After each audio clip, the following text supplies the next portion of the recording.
আসসালামু আলাইকুম প্রিয় দর্শক, গতকাল মানে 18 ফেব্রুয়ারি যুক্তরাষ্ট্রের প্রেসিডেন্ট ডোনাল্ড ট্রাম্প আমাদের নতুন প্রধানমন্ত্রী তারেক রহমানকে অভিনন্দন জানিয়ে একটি চিঠি লিখেছেন। সেই চিঠিতে কি লেখা হয়েছে? ট্রাম্প যখন আমাদের সরকার প্রধানকে অভিনন্দন জানান, সেটা তো আমাদের জন্য খুব আনন্দের খবর যে ওনারা এত বড় দেশ, বিশ্বের সবচেয়ে বড় দেশ, সারা দুনিয়াকে দাপিয়ে বেড়াচ্ছেন, সারা দুনিয়াকে দৌড়িয়ে বেড়াচ্ছেন, একে হুমকি দেন তারে হুমকি দেন। সেই দেশের প্রধান ব্যক্তি আমাদের প্রধানমন্ত্রীকে চিঠি লিখেছেন। এটা কি আমাদের জন্য আনন্দের নাকি উদ্বেগের? একটু কথা বলি। বিষয়টা হয়েছে কি, আপনারা জানেন যে ডক্টর ইউনূসের গভর্নমেন্ট যাওয়ার আগে, মানে বিদায় নেওয়ার আগে তড়িঘড়ি করে, মানে এত তড়িঘড়ি, এটা আর মানে এটা চিন্তার বাইরে, তড়িঘড়ি করে তারা যুক্তরাষ্ট্রের সঙ্গে একটা বাণিজ্য চুক্তি করেছে। কি সেই চুক্তির ভেতরে কি আছে, কি শর্ত আছে, তারা আমাদের কাছ থেকে কত % শুল্ক নেবে এবং শুল্ক তারা যে কমাবে, কমানোর বিনিময়ে আমাদের কি কি জিনিস, তাদের কোন কোন জিনিস আমাদের এখানে বিনা শুল্কে ঢোকাতে হবে, অথবা তাদের সঙ্গে আমাদের কি কি ক্রয় চুক্তি হয়েছে, মানে আমরা কি কি তাদের কাছ থেকে কিনবো বলে অঙ্গীকার করেছি, কোন দামে কিনবো বলে অঙ্গীকার করেছি, এর কিছুই আমরা কেউ জানি না। তো এই চুক্তিটা আসলে কোথায় নিয়ে ঠেকাবে আমাদের, এটা মানে নিয়ে কোনো আলোচনাও হয়নি। এবং যুক্তরাষ্ট্রের প্রেসিডেন্ট যিনি অভিনন্দন জানিয়েছেন, সেই অভিনন্দনের ভাষাটা শুনলে আপনি বুঝবেন তাদের মূল লক্ষ্য ছিল চুক্তিটা। দেখুন উনি কি বলেছেন। উনি লিখেছেন চিঠিতে যে যুক্তরাষ্ট্রের জনগণের পক্ষ থেকে আমি আপনার ঐতিহাসিক নির্বাচনে জয়ের জন্য আপনাকে অভিনন্দন জানাচ্ছি এবং গণপ্রজাতন্ত্রী বাংলাদেশের প্রধানমন্ত্রী হিসেবে আপনার সফল মেয়াদ কামনা করছি। সফল মেয়াদ, আচ্ছা, একজন নির্বাচিত হবে, ওনার সফল মেয়াদ আপনাকে কামনা করতে হবে কেন? উনি তো পূর্ণ মেয়াদে থাকবেন, আবার কামনা করতে হচ্ছে কেন? তার মানে এখানে একটা কিন্তু আছে যে আমি সফল মেয়াদ কামনা না করলে আপনি থাকতে পারবেন না, একটা হুমকি আছে। শোনেন আর কি বলেছেন উনি লিখেছেন, আমাদের দুই দেশের অংশীদারত্ব পারস্পরিক শ্রদ্ধা এবং একটি মুক্ত ও অবাধ ইন্দো প্যাসিফিক অঞ্চল গড়ে তোলার অভিন্ন স্বার্থের উপর ভিত্তি করে প্রতিষ্ঠিত। মানে একটা মুক্ত এবং অবাধ ইন্দো প্যাসিফিক অঞ্চল গড়ে তুলতে হবে। মানে এই যে ভারত এবং চীন, এই এশিয়া প্যাসিফিক এরিয়াতে এখানে যে আপনার যে একটা সামুদ্রিক পথ আছে, ভারত মহাসাগর, প্রশান্ত মহাসাগর, এই জায়গাটাতে, তো এইটা নিয়ে ওনার খুব আগ্রহ। তো এটা নিয়ে অনেকদিন ধরে আগ্রহ অনেকেরই, ভারতের সঙ্গে, চীনের সঙ্গে, ওনাদের সঙ্গে, তাইওয়ানের সঙ্গে অনেকদিন ধরে এটা ঝামেলা চলছে। তো ওই জায়গায় আমরা যেন তাদেরকে হেল্প করি। আমরা কীভাবে হেল্প করবো? আমরা হেল্প করতে পারি যে আমাদের টেকনাফ, আমাদের সেন্ট মার্টিন, এগুলো যাতে তারা এখানে থাকতে পারে, ঘাঁটি করতে পারে, এগুলির মাধ্যমে। দেখেন এইগুলি নিয়েই কিন্তু আলোচনাটা হচ্ছে, অনেক দিন ধরে হচ্ছে। যা হোক, তারপরে উনি কি লিখছেন, যেখানে শক্তিশালী ও সার্বভৌম জাতিগুলো সমৃদ্ধি লাভ করতে পারে। উনি আরেকটা জায়গায় লিখেছেন, এটি হলো সবচেয়ে ইম্পর্টেন্ট আলাপ, যে মেয়াদ শুরুর এই সময়ে আমি আশা করি আমাদের পারস্পরিক বাণিজ্য চুক্তি বাস্তবায়নের মাধ্যমে বাণিজ্যিক সম্পর্কের গতি ধরে রাখতে আপনি আমাকে সহায়তা করবেন। এই চুক্তি আমাদের উভয় দেশের কৃষক ও শ্রমিকদের জন্য কল্যাণকর। তার মানে যে চুক্তিটা করা হয়েছে সেই চুক্তিটা বাস্তবায়নে তারেক রহমান সাহেব ওনাকে সহায়তা করবেন।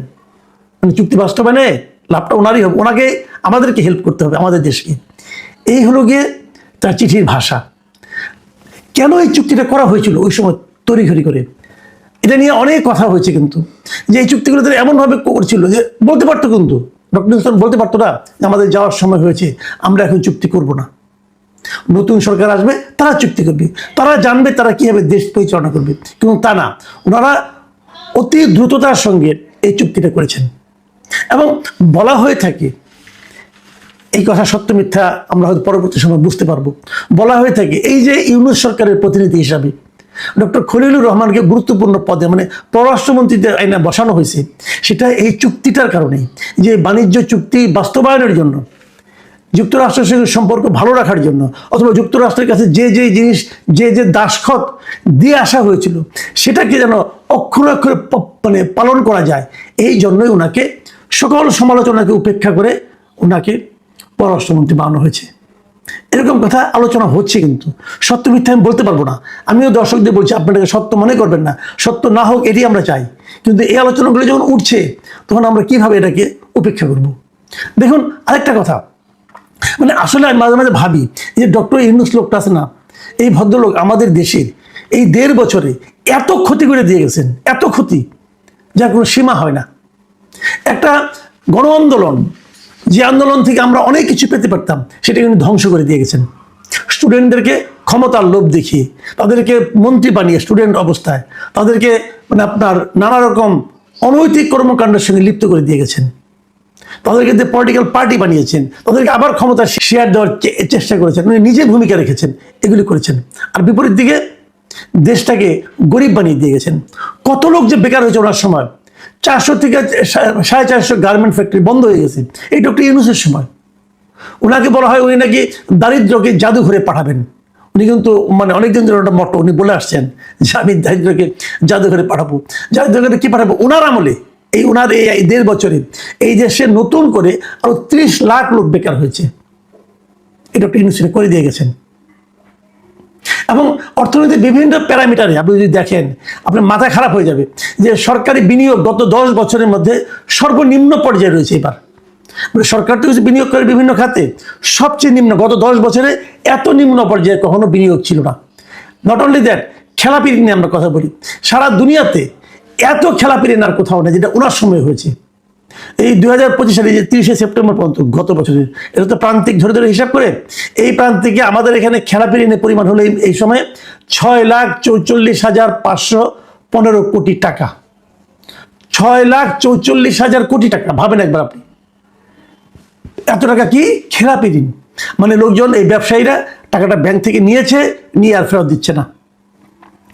ওনারা দায়িত্ব নেওয়ার পরে সেটা কিন্তু কমে নাই, সেটা আরো বাড়ছে। আরেকটা বিষয় আপনারা যা জানবেন যে এই আমলেই বৈদেশিক ঋণের কিন্তু পরিমাণ বেড়েছে। আমাদের সারা দুনিয়ার কাছে আমাদের ঋণের পরিমাণ আগের তুলনায় অনেক বেড়েছে। এবং দেখা যাচ্ছে যে এই সরকারের ঘাড়ে, যে নতুন সরকার আসছে, তাদের ঘাড়ে এখন ঋণের বোঝা, ঋণের পরিমাণ কত জানেন? ঋণের পরিমাণ হলো 23 লাখ কোটি টাকা। মানে সরকারের কাছে বিভিন্ন জনের পাওনা 23 লাখ কোটি টাকা। সরকার কোথেকে ঋণ শোধ করবে? এই ঋণ উনি বাড়িয়ে গেছেন কিন্তু। এবং এই সময় এই সরকারের এই 1.5 বছরে উনি আরো বিদেশি ঋণ নিচ্ছে 13,000 কোটি টাকার। মানে মোটামুটি এই দেশটাকে মানে একদম দারিদ্র্যের একদম সর্বনিম্ন অবস্থানে নামিয়ে ডক্টর ইউনূস চলে গেছেন। আইন শৃঙ্খলা যে ব্যবস্থা ছিল সেটাকে একদম ভেঙে দিয়ে গেছেন। মবের সংস্কৃতি চালু করেছেন উনি দেশে, কিছু হলে মব রেলিয়ে দেওয়া হয়। আর ওনার কিছু চাটুকার ছিল, এই চাটুকাররা সারাক্ষণ বলতো যে ডক্টর ইউনূস মহান, উনি অনেক কিছু করেছেন, অনেক কিছু, মানে কি যে বলতো কি যে না বলতো এর কোনো হিসাব নিকাশ নেই। এবং সেই ধারাবাহিকতাকে অক্ষুণ্ণ রাখার জন্যই এখন ওনারই লোক খলিল সাহেব এখানে আছেন কিনা আমি বলতে পারবো না, তবে আমি এটা বলতে পারবো যে বর্তমান সভা তারেক রহমানের নেতৃত্বে যে বিএনপি সরকার আছে, তাদের আগামী দিনে সরকার চালাতে ডক্টর ইউনূস যা অপকর্মগুলি করে গেছেন সেগুলোর মানে আপনার বোঝা বহন করতে মোটামুটি কষ্টই হবে। এবং যুক্তরাষ্ট্রের এই যে ঋণ, এটা কিন্তু কেবল অভিনন্দন জানানো না, ট্রাম্প কিন্তু একটা তাগাদাও দিয়েছেন যেটা বাস্তবায়ন করতে হবে তাড়াতাড়ি। এবং হয়তো খলিল সাহেব বলবেন হ্যাঁ ইমিডিয়েট বাস্তবায়ন করতে হবে, না হলে ওনারা গোস্বা হবেন, ওনারা ঝামেলা করবেন, আপনার ক্ষমতা নড়ে যেতে পারে, এরকম নানা কথাই হতে পারে এখন। কিন্তু উনি যাই করুন, যদি উনি এটাও বাস্তবায়ন করেন এবং সব শর্ত মেনে নেন, ওনাদের মতো করে চলেন, তাহলে সার্বভৌমত্বটা কোথায় থাকবে? তারেক রহমানের নির্বাচনী স্লোগান কি ছিল? যে সবার আগে বাংলাদেশ।